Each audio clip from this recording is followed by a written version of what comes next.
பருவமழை குறித்து நம்முடைய மாண்புமிகு முதல்வர் அவர்கள் தமிழ்நாடு முழுக்க எப்படி இந்த வடகிழக்கு பருவமழையை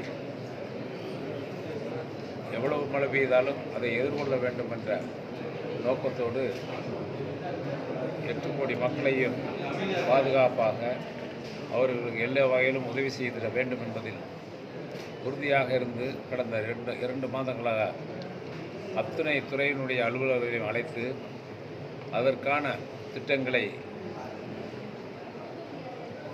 முடிவு செய்து ஒவ்வொரு மாவட்டத்திற்கும் ஒவ்வொரு உயர் அலுவலர்கள் நம்முடைய மாவட்டத்திற்கு கண்காணிப்பாளராக நம்முடைய சமூக நலத்துறையினுடைய ஆணையர் பெருமதிப்பிற்குரிய லில்லி அவர்களையும் அதோடு இங்கே இருக்கின்ற நம்முடைய மாவட்ட ஆட்சியர் உட்பட அனைத்து அலுவலர்களையும் உட்கொண்ட குழுவை அமைத்து மிகச் சிறப்பாக முன்னேற்பாடு தேனி மாவட்டத்திலே செய்யப்பட்டிருக்கிறது.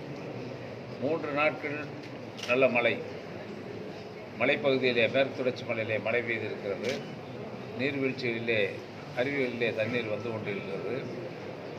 கும்பகரையாக இருந்தாலும் சுருளியாராக இருந்தாலும் சரி, கொட்டகுடியாக இருந்தாலும் சரி, எல்லா பகுதியிலும் வரகணா நதியாக இருந்தாலும் சண்முக நதியாக இருந்தாலும் எல்லா பகுதியிலும் நல்ல மழை பெய்திருக்கிறது. அதில் இப்போ நமக்கு ஏற்கனவே பெரியார் அணையினுடைய நீர்மட்டம் குறைவாக இருந்துச்சு. இப்போ 10 அடி உயர்ந்து 129 அடி வந்துருச்சு. 129 இன்னும் கொஞ்சம் கூடுதல் வந்துருக்கு. இப்போ வைகை அணையும் நமக்கு 49 தான் இருந்துச்சு, இப்போ 59 ஆயிடுச்சு. மொத்த கொள்ளளவு 71 அடி, 70 அடி வரைக்கும் கொள்ளளவு வச்சுக்கலாம். இப்போ இன்னும் ஒரு மழை பெய்தால் நமக்கு சோத்துப்பாறை நிரம்பி விட்டது, மஞ்சளாறு நிரம்பி விட்டது. எல்லா விவசாயிகளும் மகிழ்ச்சியாக இருக்கிறார்கள். இப்பொழுது இந்த மழை, இந்த 3 நாள் பெய்த கனமழை இன்றைக்கு இந்த தேனி மாவட்டத்தில் பாதிக்கப்பட்ட ஒரு 8 குடும்பங்களுக்கு அவர்களுக்கு எல்லா நிவாரணமும் நம்முடைய மாவட்ட ஆட்சியர்கள் ஏற்பாடு செய்து வழங்கியிருக்கிறார். ஆக தொடர்ச்சியாக ஒருவேளை வெள்ளம் வந்துவிட்டால் மக்களை பாதுகாப்பதற்காக அனைத்து ஏற்பாடுகளும் தயார் நிலையிலே இருக்கிறது.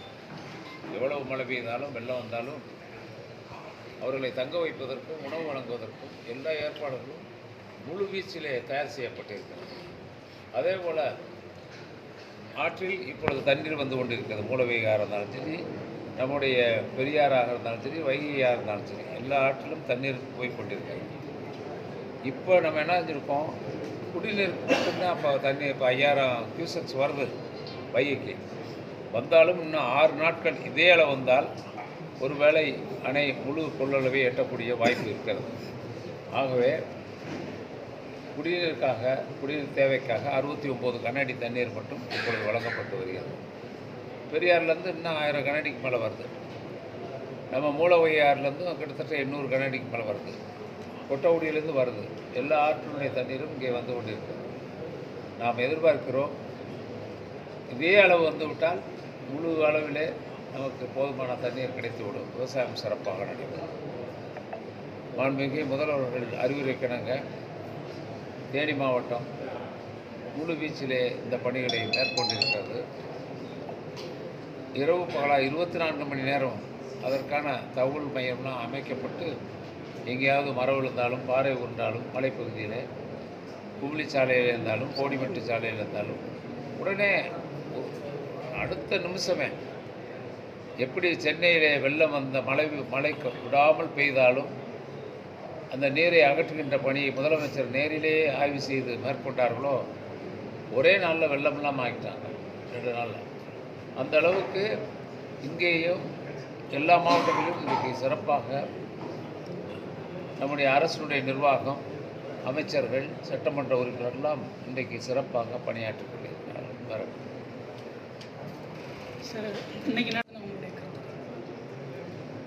அறிவிப்பு ஏற்கனவே முன்னெச்சரிக்கை நடவடிக்கைலாம் எடுத்ததுனால தான்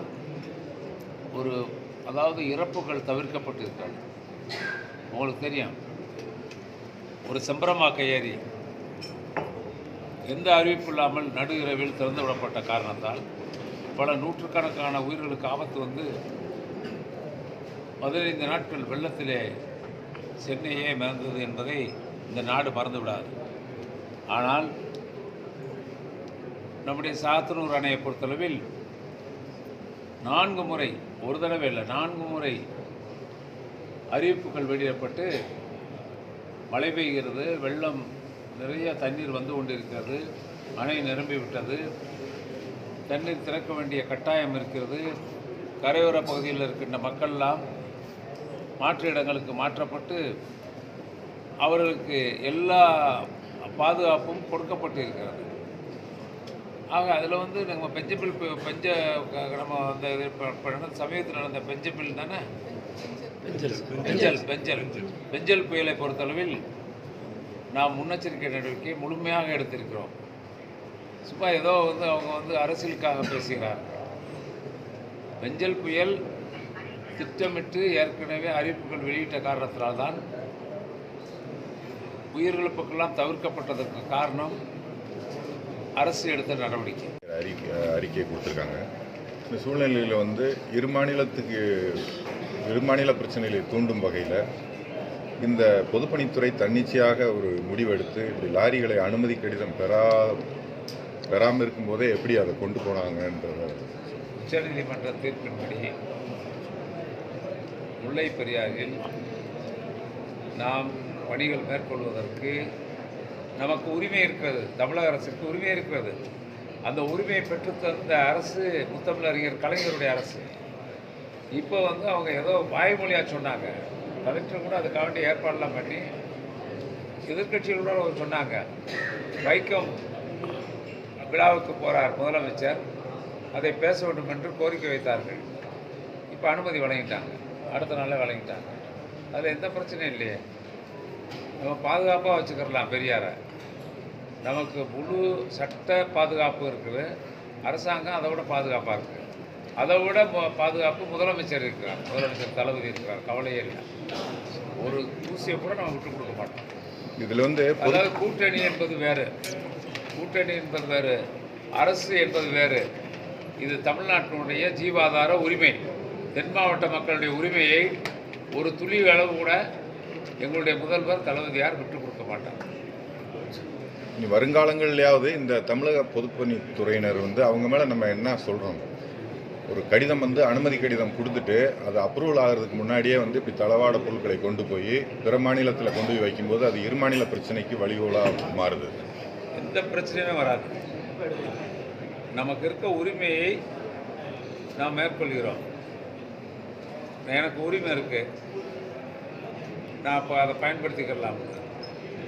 ஏதோ வாய்மொழியாக அவங்க சொன்னதுக்கு அதுக்காண்டி உரிமை இல்லைன்னு அர்த்தம். நமக்கு அது எல்லா உரிமையும் உங்களுக்கு தெரியாதில்ல. நம்ம வந்து தமிழ்நாட்டில் நம்ம வந்து இருக்கக்கூடிய கன்னியாகுமரியை கொடுத்து இந்த பகுதியெல்லாம் பெருகிட்ட நேரத்தில் கூட நமக்கு எல்லா உரிமையும் வந்துருக்கு.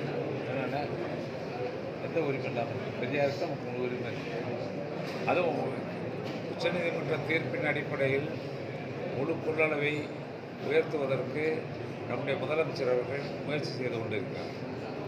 தீர்ப்பு கொடுக்கப்பட்டு 10 ஆண்டுகளை கடந்துருச்சு, இன்னும் பேபி அணையை பலப்படுத்துறதுக்கான எந்த ஒரு நடவடிக்கையும் எடுக்கலன்னு சொல்லி குற்றச்சாட்டுகள் தொடர்ந்து முன்வைக்கப்படுகிறது. கண்டிப்பாக செய்யலாம். நம்ம வந்து அதுக்கு ஏன்னா இது வந்து உங்களுக்கு தெரியாதில்ல, இரு மாநிலத்தினுடைய பிரச்சனை. ஒரு மாநிலம் எல்லாம் ஒரு மாநிலத்திலிருந்து இன்னொரு மாநிலத்துக்கு எல்லாம் போகுது. அப்புறம் இங்கேருந்து எல்லாம் போகுது இல்லை, அதெல்லாம் ஒன்றும் பிரச்சனை இல்லை. நிச்சயமாக ஒன்று கொடுத்தாங்கன்னா நம்ம அதை செய்வோம். ஏன்னா உச்சநீதிமன்ற தீர்ப்பு வந்து அந்த 10 ஆண்டுகளாக இதவே தான் நிறையா அமைச்சர்கள் மற்ற எல்லாருமே இதை சொல்லிட்டு போகிறாங்க. உறுதியாக 152 அடி அப்படின்றது அது ஒரு கனவாகவே போயிருமா அப்படின்ற ஒரு கேள்வி எழுது. நனவாகும், திமுக ஆட்சியில் நனவாகும்.